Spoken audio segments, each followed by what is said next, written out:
organized grime in San Diego. Oh yeah, they have their Mondays event. Yeah, AC Lounge. And so I used to do that for like a year or two. And then somehow one of my friends was like, hey, let's go to a camping festival. I'm like, yeah, sure. It's like an hour from my house. You're like, okay, whatever, I'll go. Yeah, it's like an hour from my house. I'm like, yeah, I'd never been. Let's go. So I live in Escondido, so it's like an hour from Esco, and it was a Desert Hearts Festival. It was my first one, 2000. Wow. Yeah, November 2015, I think, or November 2014. I forgot which one, but one of those, and it just like blew my mind. It was wild. And then from there, I came back, and I was like, oh, where's more house and techno? And then Love Life and Music's for Lovers had been doing it for a bit. Then I think it was like they were probably 2 or 3 years into it, and then I got exposed to like that whole scene, and it just like I found a new perspective for like house and techno. It changed your mind. Yeah, no, it blew my mind. Yeah, like, it was wild. It was wild. It was wild. I love yeah. that. By the way, I was able to get the live stream going. So yay! Hello everyone. If you missed the first part, like you can, it's gonna be all on YouTube eventually. So don't you worry, people. And okay, so how did you start getting involved, like in the industry, like actually working? So after going to like Desert Hearts, Love Life, Music's for Lovers, all those events, I'm like, how can I like contribute to the scene? I want to be a part of it. So I started I had like a bunch of friends that I had met through the scene as well that were DJs. So I'm like, all right, I'm gonna do like a mix series, like a podcast. Mm-hmm. And so I started doing that, and it kind of just gained traction. And then I wanted to start throwing parties. And my man Jimbo was like, hey, like I need some advice. I want to like throw parties. Like, yeah, like come to LA and like let's meet up. I'm like, all right, cool. I ended up going up there, and like we didn't really talk about like throwing parties. It was more of like, let's sponsor your podcast. And they like do like a really big blog. Like it's a like huge thing like all around the world, like South America, like Europe, Asia. Like we have all these artists that do mixes for us. And then I was like, yeah, I'm just doing this for fun. So they kind of sponsored my podcast. They helped me out. They like helped me book a few artists, and then from there I got like traction to like agents, like all those things. And that's so cool. Yeah, I actually want to touch more onto your podcast in the second part of the interview, but for now I want to know, what was your very first DJ gig? I think it was that Basement, like when Basement first opened. Oh, nice. And I was playing like a side room, and I think it was with the Organized Grime kids. Oh, nice. Yeah, and I was like, that's when I was getting into like house music too. I asked him like, hey, is it fine if I play like some house? And like, is it okay? Like, no. Like it is Basement. It was that time it was like night bass, and it was getting like super popular. Mm-hmm. So I did have like organized like some like house influences with like some dubby stuff in the background. So it kind of worked out. So how would you describe your current sound in 3 words? Oh my gosh, you're asking the hardest questions right now. Oh, this is not even the beginning of the hard questions. You better prepare yourself. Sexy. Ooh. Smooth. Mm-hmm.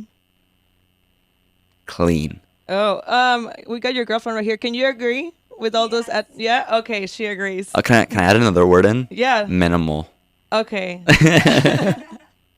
All right, awesome. So what can we expect in the first half of the mix?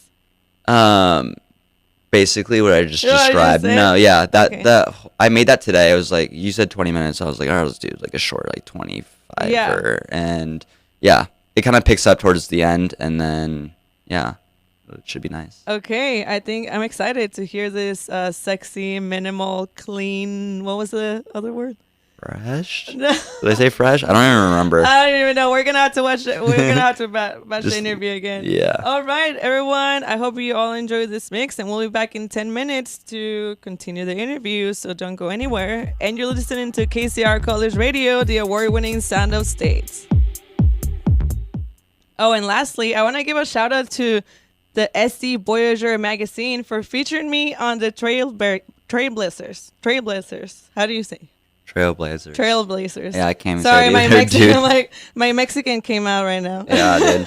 I grew up with my parents speaking Farsi, so. Oh yeah, Spanish is my first language, so sometimes I'm like, wait, how do I say something? But all right, Trailblazers. Yeah. There you go. Yeah, I should have like rehearse this before talking on the radio. Rewriting the narrative series. It makes my heart full knowing that this show is making an impact, and I feel so honored to be considered one of San Diego's inspiring women. That's big. So thank you so much for the KCR team and the magazine and everyone else for your love and support. Like, it really means a lot. And I posted the link on my interview in my socials, so go check it out and let me know what you think. I wrote a lot, y'all. Like, I really poured my heart into that interview, so go check it out. And now I'm back with Ramin. Yes. So, okay, the name just fit perfectly. Ramin, and then ramen.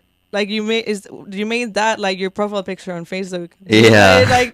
So you love ramen, Ramin? It was just like a thing kind of growing up. People always like pronounce my name wrong. So it was just like, just a joke. Yeah. I don't know. Like yesterday, one of my friends brought me for my birthday top ramen. Literally just packaged it in one of the gifts. Yeah. That's beautiful. So I'd like to know about the origins of your West Coast podcast. First, tell me what it's all about, and then what inspired you to create it. So it just, like how we talked about earlier, is just like how I wanted to like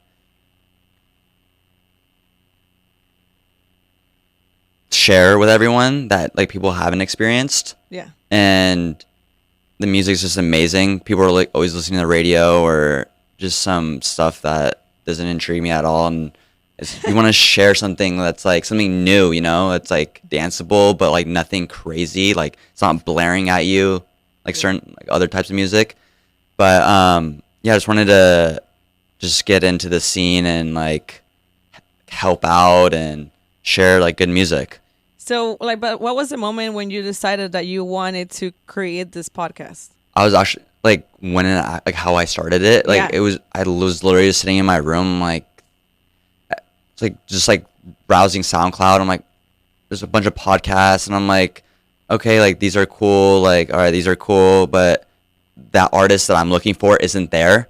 And so I'm like, well, I'm just gonna reach out to that artist and just start my own, and then just go from there. But for that to happen, was I had to like hit up the locals first. That was the whole part of the podcast, was like have one local and then have one international artist. By the time like I didn't have that reach to like hit up like a big name artist and be like, hey, can you do a mix for me? That's not gonna happen. Yeah. So you have to like you gotta build it up. Yeah. So I did that. My first person was like Rybo, and then a couple of Desert Hearts guys, and then from there it started gaining traction, and then I could start hitting up artists. My first big artist I think was like Dennis Cruz, and people were like, oh, how'd you get him? I literally just hit him up on SoundCloud like through like direct messages. Really? And just like that? Yeah, and he was like, hey, hey, I'm down. Just here's my agent's email. Like, just we'll set it up. And like from there, and then like it did really well, and then it's kind of snowballed from there on out. So that's really cool. Yeah. And honestly, there's just so many music podcasts out there. There's a lot. Nowadays there's a ton. Yeah, but back then there wasn't that many, to be honest. Yeah. So you think that maybe attributed to your success because you were kind of like one of the first ones? I wouldn't say I was one of the first ones, but it was like it was the early stages for sure. The early stages. And like sound at the time, SoundCloud was doing really well. Had a really big audience. Nowadays it's kind of like with the whole copyright thing, it's kind of like dimmed down a little bit. People moved to Spotify and like other things to stream music, but I'm not giving up. I'm just gonna keep doing it. So yeah. So what is it that makes yours special? Like, why should we listen to West Coast podcast? It has various types of artists. Like there's a whole thing about like, oh, people are just playing like one subgenre of like house music, where like I kind of go into like, all right, we're gonna go to techno, or we're gonna go to disco, we're gonna go to like, I don't even know, past techno, where it's like almost like heavy stuff, like we're in like the 150 range, and then just like minimal, like Romanian style, like there's like so many subgenres of like house and techno that I had to have it all there. Do you have a favorite genre or subgenre? I mean, I like everything. Like it's hard. I play everything too, so I try not to stick to like one genre of like music. So I mean, right now I'm like what we were playing earlier is like more of like the minimal kind of house, which is like, I don't know, a lot of those artists are from like the UK and stuff like that. So that's really cool. Romanian kind of. Kind of. Yeah. Have you been to any of those places? No, I want to though. I want So to. you can get more inspiration. Huh? Yeah, it's just the whole with work right now. I have like a corporate job, so it's just kind of hard to do all that stuff. I feel it. Yeah. So what is your ultimate goal with this brand? Well, now it's more of like I'm being sponsored by Music for Lovers, them showcasing it on their blog. So it's just like we have a party brand too called Love Life, and then we do parties with Music for Lovers, but that's more. We don't really do them too often anymore, but that's just like blog work now, and then we have like all right party stuff like Love Life. So that's kind of on like I'm just here like helping out and like what can I do to like make this better, like I don't own it, like I don't own like Love Life or Music for Lovers. I own my own podcast which they sponsor and they put out, which I thank you Jimbo and John for helping me out. So would you like to eventually have your own brand of events? I mean, that's a hard question. Maybe in the future, but right now, branch out, do your own thing. Yeah, like maybe if I didn't have like a full-time job, then that would be a possibility. But right now, it's just I'm really content, and it does its job right now. Like what I'm doing right now, I'm happy with where I'm at. Yeah.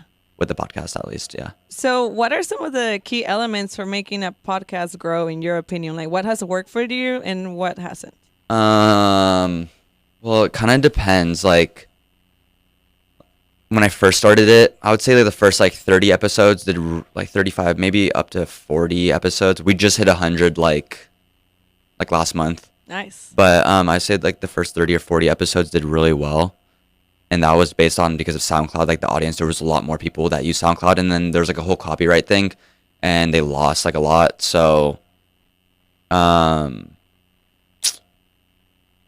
was the question again? It was like, what are some of the key elements? Oh, some of the key elements making a podcast. So yeah, so it kind of just depends on like what platform you're using, and all that. So, but then it also depends on like how much you're gonna promote it and all that stuff as well. Okay. So, like, I would say, like, socials is a really big thing.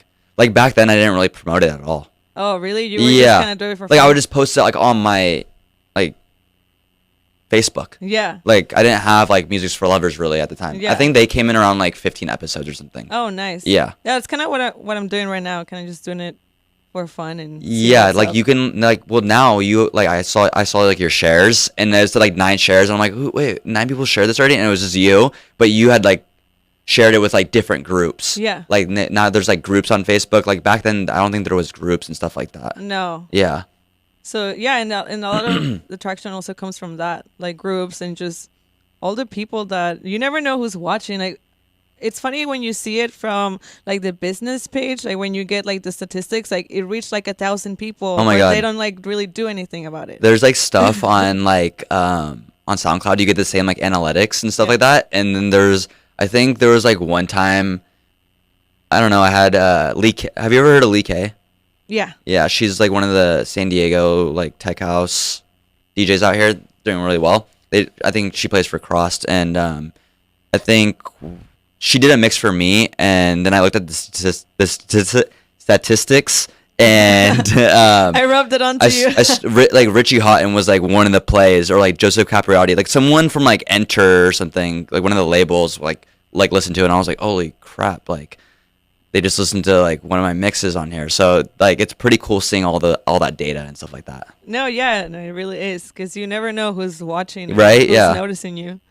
So what are some of the challenges that you face in your journey in the music industry? It can be with like DJing or your podcast or in general. Well, with the podcast, like you always want to have like, it's like the whole like number game. Like you want to have like likes and like stuff like that. But it's like, I'm not going to go out of my way and like go buy likes. Like it's not organic. No, that's like the worst thing you could do. But once like the whole like SoundCloud like copyright thing came into play, and like I saw like less plays, I'm like, I kind of just accepted the fact that like this is how it is. Like, I could have stopped at like episode 50 or 60 or something like that, but I was like, whatever, I'm just gonna keep doing it. Like this is for fun. Like I'm not making money. It's like SoundCloud's not monetized. It's not like YouTube. You get like like a certain amount like per play or something like that. So it never was like about the money. So like it doesn't, the like stats don't really bother me or like affect me really. Yeah. So that's the only thing that's like kind of on the downside, which is like the whole audience thing. And what about the DJing part?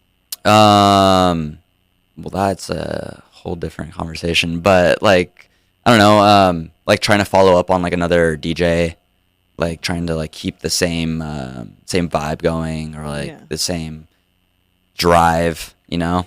So that's like sometimes tricky. Or like trying to open up. I know a lot of people have like trouble like opening up. I love opening up. That's like it's just it comes natural for me to like open up. I think it's kind of like an ego thing too, right? What do Like you mean? open up, like what do you mean? Like open up the like you're the first DJ on. Yeah, that's why. Yeah, like you're Like, the first DJ on. yeah, people, like open in a open up. set, Yeah, open up the set. Like open up the party or whatever. Yeah, Like some people are like, I don't want to be the opener or yeah, oh, they whatever. want to play peak time or something. Yeah. Like dude, playing those are actually harder to do. In my opinion, like those are like you have to bring the right vibe. Like you can't even play when you're playing peak time. You can't just play banger like every track. Like it doesn't work like that. So even and I played closing. I played right after DJ3. It was this last year Halloween, and at first it was kind of tricky. I'm like, this is kind of weird because I never really close. I kind of play like opening slots usually, or like um maybe peak time, like right before peak time slot. And those are like I don't know. I think I got used to it doing that. Do you feel more comfortable? Yeah, with but that? once I like after like 2 or 3 tracks, I'm like, all right, I got this, and just kind of flowed, and I did really well. I liked it. That's great. Yeah, So how long have you been DJing for now? I think around let's see, I started like it's like my senior year of high school, but when I started like actually like using decks like legit like 2000s and stuff like that was probably 2012. Okay. Yeah, 2013. And I what think. what do you Yeah. think is something valuable that you've learned since you started out as a DJ to now? Just practice. Just literally just practice. I used to like I had virtual DJ on my Yeah, me computer too. on my computer during high school, and I was like playing around with it, and then I'm like, okay, this is the only way I'm gonna practice. Like I didn't have a job. I was in high school. I didn't really work that much. I started working when I was like in college, but at the time I was just like playing on my computer, and then once I started going to college, and then I started getting more immersed, going to the shows and stuff like that, and I got a gig, and they're like, all right, here's your gig, like here you go. I don't have decks. I don't have $5,000 to spend on CD DJs. Yeah. So I kind of just like pictured it in my head. I'm like, all right, this is just like the 3 cues and then your deck and your other deck. So I kind of just like visualized it and kind of just went off there, and that's how I Yeah. practice. Like till this day, I still practice. Oh, yeah, you have to. Yeah, like I'm still practicing. Practice makes better. Yeah. Yeah. You never like reach perfection. You just gotta keep improving. Yeah, that's it. Awesome. Yeah. Thanks for sharing that. Yeah. Now I want to go on a topic that maybe could be a little heavy, but I think it's necessary to talk about it because so we can inspire other people, right? Yeah. And I want to talk about your experience of being a minority in an industry that's mostly dominated by white folks. Yeah. We're pretty fortunate to live in California, but unfortunately, like racism and prejudice, it's still alive. Mhm. And I want to know if you've personally experienced any type of discrimination, or have you been heavily supported in your music journey? Definitely heavily supported. That's great. I think it's due to like our scene. There's not really like if someone throws some shade on you, it's literally you're screwed. Like you're gonna be known that you like messed up. Yeah. You know. So, but there's like nothing that's like stands out to me. That I'm like trying to think of like something negatively like Yeah. some racist remark or something. something. Like I've never had that problem That's in this great. scene. Yeah. That's awesome. So that's like a big plus for San Diego. yeah. Yeah. And what are your thoughts on the representation of people of color, or maybe people in your specific ethnicity in the industry? Wait, what was the question? Like, Sorry. what are your thoughts on the representation of people of color or people of your ethnicity? I think it's amazing. I think everyone should do it. I think everyone should like whatever music you're playing, whether it's like DJing or like you're playing an instrument or something. Like it doesn't matter about like color or whatever sexual orientation you are. Like none of that matters. Like you do you, you know, and if you're killing it, like keep going. Like Just do you. yeah, exactly. So I feel like music festivals, like the lineups and the audience, are far more diverse now than 10 years ago, right? Yeah. But still in those like executive positions, from like the record labels to management to like the sponsors, are generally white. Why do you think there aren't enough minorities in these positions? Like what That's a very good question. I haven't noticed that really, actually. Like thinking about like, oh, this like person's behind the this color, scenes? like yeah, the behind the scenes kind of thing. I don't know. Like why do you think maybe are some barriers, or like why? I think no, I think it's just due to the maybe certain places we live. Maybe like in Detroit, like it's all very colored. Like there's different types of people. Like so that's kind of like a norm for like over there. Like here, I don't know. That's a difficult one. Maybe it's I couldn't tell you, to be honest. I don't know. It's okay. Well, that's Yeah. something to think about. Yeah, Right? yeah. I know. I think it like- just depends on like where you live. I don't know. What do you think? Well, it's because I mean, it's America is run by white males. Like Yeah, the majority of but still, it's big not even like industries. yeah, that's true. But like even then, like you go to like certain other places around like the Midwest, it's like really colored over there. So like it's gonna be different. Like you're gonna have like different people growing up, like throwing parties and stuff Yeah. like that. So But maybe like the big festivals, for example. yeah, I mean, I mean, what do you think we should be doing also as minorities to like kind of break those barriers? Like, how do we do it?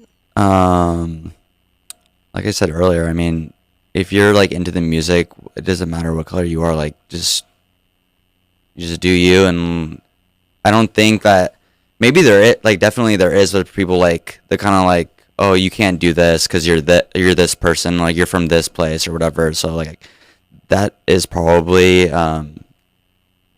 like a thing for sure. But I'm just want to bring this up because I'm sure there are people out there. I mean, I'm a minority. You are too, and I'm proud, and I don't know. I don't let that affect me, or like I don't like to victimize. But for anyone else that is maybe in a position where they want to yeah, be involved and they feel like they can't, you know. that's true. I mean, but at the same time, like I haven't had that happen to me, so maybe that's why. Maybe I need to experience that, then I could like have some advice on that that subject. But like I haven't had that problem, so that's I wouldn't know. Yeah. I feel bad that I'm like, wait, why didn't this happen to me? I don't know. Well, you've been fortunate then. That's yeah, great. yeah, Because haven't experienced that either. right. Yeah. You haven't. No. Yeah. No, just besides like being a woman, but not so much of my ethnicity. Yeah. I think maybe that's just like a San Diego thing. Everyone's kind of laid back here. It's not like LA. I don't know. I haven't thrown parties in LA, so I don't know. But in San Diego, like I never had a problem I know. like that we're stuff. we're pretty lucky, Yeah, man. we are. That's great. Hashtag blessed. Hashtag blessed. We were just talking about that. So what advice would you give someone that wants to follow your footsteps, maybe wants to start their own podcast or be a DJ? I would just say like just don't give up, and if you actually like love the music, like just keep doing it. Like don't stop. And like don't worry about like statistics or like if one of your friends says like, oh, you're not doing well, like don't do it anymore or whatever. Like no, like you keep doing it, and if you love it, like you won't stop. I don't see myself stopping ever. I really don't. Really? You're just gonna keep going? Unless SoundCloud breaks, the servers break, and then I can't put them up anymore. I'll just find another server or another. Yeah, because it's crazy. Because I feel that eventually certain apps or they fall out of trend, and then something new will come. Yeah, and like you'll just have to jump on that. a new wagon. platform, Yeah, a new some platform. other platform will come out or something. I don't know, but as of right now, SoundCloud's my go-to, and it really helps. A lot of people talk bad about it, but I find a lot of tracks on there, like especially Yeah. like underground music. Like I find like a lot of I don't even use Beatport really. Like I go to Beatport to buy my tracks maybe, but like even then, like I just find all my music on SoundCloud. There you go. Yeah. So, what are your thoughts on San Diego's electronic music community? Maybe you can start with some positives and something that needs improvement. Let's see. I mean, nowadays there's a lot of crews out there. It's like they're throwing parties, and it's like really versatile and like the booking wise. Like there's like one group that'll do, I don't know, like some more melodic kind of like house or like techno, and then we have the more of the like the old school like Derek Carter, like Detroit house type of style people are throwing, and then maybe like the hard like techno like Berlin kind of style. Everyone's just kind of, I think that's a big plus for us. And like San Diego, everyone's kind of doing their own thing. And I think it's great. But at the same time, like we all go to like each other's events. So like everyone's kind of supporting each other at the same time. So that's a big plus. For like a negative, I mean, it doesn't even have to be and- negative. yeah, It's something like- that needs improvement, or we could be doing better as a community or something. I mean, it's kind of hard. I wouldn't say it's a negative, but like Crossed has really helped like show people like they do big bookings, so like it brings a bigger crowd out, and then there's like not just like house or techno, there's like more of like live bands that are playing too at the same time, so it brings out a different crowd. But then that crowd that's like going to the live bands, they get to go to see like the DJ sets that are like playing at the City Steps, for instance, and that's like more like heavier like techno kind of style, and then you have more of like the upbeat house music or like tech house that's like I think it's the Palm Stage or something, and they get to like venture out and like experience like new music. So I think that's like a bigger like that's a plus. And then at the same time, like they'll come out of that experience and be like, oh, I want to go to like more like house and techno shows. And then there's like people like us that have like more like DIY kind of start your own like shows, like maybe Kava Lounge or Spin or something, and they're like they looking on their phone like, oh, there's a show here, like let's go there. So that helps us out at the same time. So so but they also have like certain expectations, right? yeah, they're like, oh, I want to like I saw this set at Cross, and then they go there and then they're like, oh, well, it's nothing like that. It's just like speakers and like dim lights, and it's like they weren't, it's like not up to their standards or something like that. But well, they just have to be open-minded. exactly, right? yeah, that's a really good point to put out there for people that are just like experience like new music or something. Just be open-minded. Yeah, you know, and go for the sense of like being united by music and the community and just being there for that cause. Because I think a lot of people that maybe go to the big festivals, they go just to get messed up or they don't really care. Well, those people, like, I feel like at the same time, those people probably won't go to those shows. It's more of the people that are, like, they come out of the experience and they really enjoyed it and they want to keep going. They're like, all right, let's see, like, what else is going on around San Diego, you know? That's the people we want. Yeah, that's exactly, exactly. Awesome. So thanks so much for all your input. Yeah. We're about to go on the human experience section where we'll discover your deepest thoughts. And if you've been watching the show, you already know what I'm talking about. All right. It's like, I'm not ready. I am not ready. Okay. So what do you consider to be the most beautiful things in life and why? It doesn't have to be a part of music. Yeah, it's just about like, apart from music, yes. Apart from music? Yeah. It's like the whole experience of like just being a human being. It's a wild ride. It really is. It's so crazy. And I'm only, I just turned 28, so I still have a long way to experience whether I'm going to have like a wife or like kids or just a family in general. So like I still have a lot to go, but I really embrace nature and like going out, like me and my lady go out maybe like once a year and we'll just like go to Joshua Tree and just like me and her just get like a small Airbnb and just go like get away from the city and just like disconnect for a second, you know? Exactly. Like we'll put on some like really good tunes and just enjoy it, like for the weekend, maybe like a night or two, not even 2 nights, maybe just like one night, and just go there and just enjoy it. Especially Joshua Tree. It's like one of the craziest places. I've never been. It's oh my gosh, it's such a vibe when going out there. It's so crazy. Like once you get into the Joshua Tree, it's like you have like this natural high. It's so weird. That's beautiful. Yeah, it's amazing. I love that place. But yeah, it's one of my go-tos. Nice. I love that answer. So what obstacles are you currently trying to overcome? I would say, I mean, I wouldn't say I've overcome it, but it's like balance, like having like a medium, which I don't want to like sound like a fool, but like I'm trying to like, I feel like I'm almost like perfecting it because I do like a corporate style job, and then at the same time I'm like trying to go out to parties on the weekends, but you have to like do it in a healthy way as well. Like there's a lot of drinking involved and stuff like that, so like it's hard to keep that balance. But it's just you got to pace yourself. I would say pace is like key, and just keeping it in moderation. Yeah, and we're always learning and growing, so we're bound to make mistakes throughout the rest of our lives. So eventually you will find the balance. Yeah. There's times where like I've even like gone. I probably shouldn't say this on here, but there's times where I've like gone like hungover to work. Oh no. Yeah, it's like the worst, and like maybe done that once or twice, and like I learned from experience, like I'm never gonna do that ever again. Like it's the worst. Yeah, There's no point in we going gotta doing learn that. the hard way sometimes. Yeah, definitely. Okay, so what have you done? Oh, have you done anything that you're proud of lately?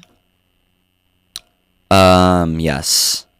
Corporate wise, I was a contract employee where you get hired through another company to work for this company, for instance.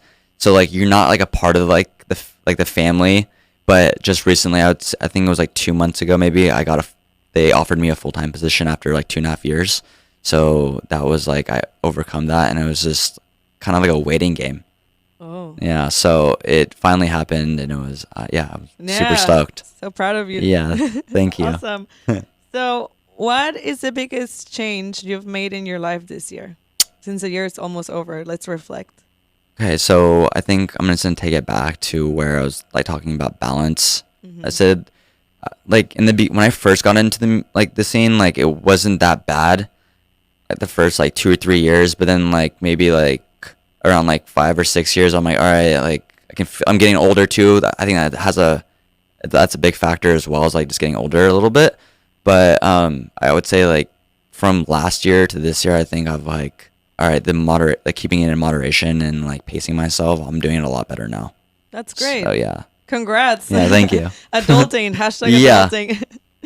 How do you deal with negativity in your environment?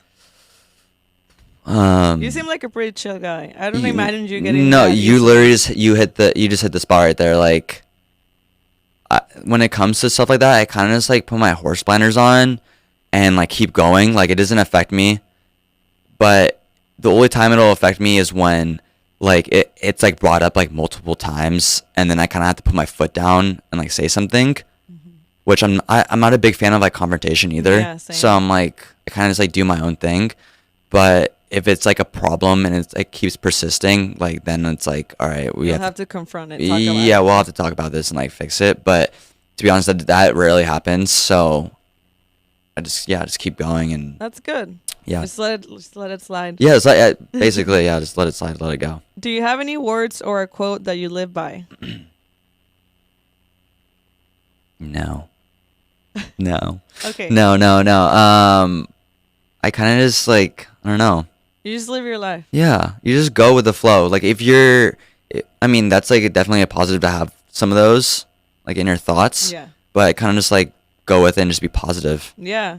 I agree. I'm the You same know? way. I Just go with the flow. Like even like when that negativity just starts like hitting you, just like just keep going. Just keep going. Yeah, don't I let love it bother you. You know, don't make it a big deal. Like don't over exaggerate or anything. Like just try to keep it chill.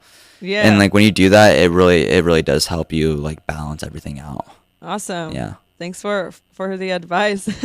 So now we're gonna go for the Scarlett letter. You're gonna open this envelope, and you're gonna answer the question.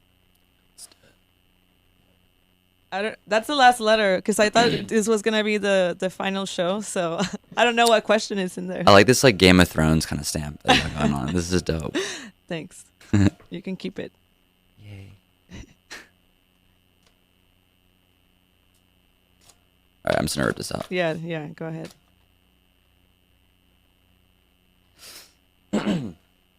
You're about to get into a fight. What song comes on as your soundtrack?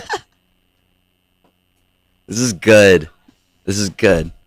We're talking about you being non-confrontational, and now we have a question about fighting. I need to find the right track. You're about to get into a fight, and what song comes on as your soundtrack? I was thinking like some like heavy like techno tracks, but then at the same time, I feel like I would just be like revolting and fighting back, and I don't want to fight back.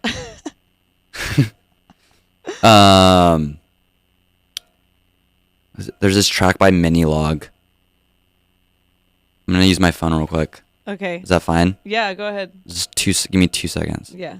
1, 2. 1, 2. Let me unlock my phone first. Okay. 1 hour later. I literally have it. Hold on. 2 hours later. Oh yeah, it's the Minilog. It's an extra welt remix. It's called The Leopard. It's a heavy one, but like it's very soothing at the same time. Um, It's called The Leopard, and the remix is Extra Welt. okay, hold on. Now I gotta play it really quick before we go on your. You can forward it a little bit too. The beginning is kind of slow, but then it picks up and it gets super drivey. Yeah. This is your fight song? Yeah, it's my fight song. It's aggressive, dude. It has an aggressive bass line. Ooh. Yeah. All right. Well, Yeah. now you know. If you hear that and you see, Get out of my Ramin- way. If you hear that while Ramin's approaching you, you know you're I'm about foot to- stomping to that track. All right. Oh, that was awesome. Thank you so much for being here. Thank you for having me. I being appreciate an it. Awesome guest and for keeping up with the hard questions. Yeah, thank know. you. No, I needed to be challenged a bit at times, so Yeah. I appreciate it. Yeah, for sure. And we're gonna play the rest of your mix, and we'll be back in a few minutes with a few more questions. So don't go anywhere, people. We'll be back soon. Do you have any upcoming events? Tomorrow actually. Oh, Yes. Playing at Blonde Bar. It's like special guest. special. But this is special for the people that are listening right now. I'm playing tomorrow night at Blonde Bar from 10:30 to 11:30. I'm actually going back to back with one of my homies named Mason. Awesome. Yes. And any other gig after that? Next year. Next year. It Yeah. feels like a long time ago. Next February. I already Oh, locked in cool. the date. It's gonna be a big one at Firehouse. Nice. Be there. So what does the future hold for Ramin? Let's see. Let's let it play out. I'm not gonna even answer that because I don't know what's gonna happen.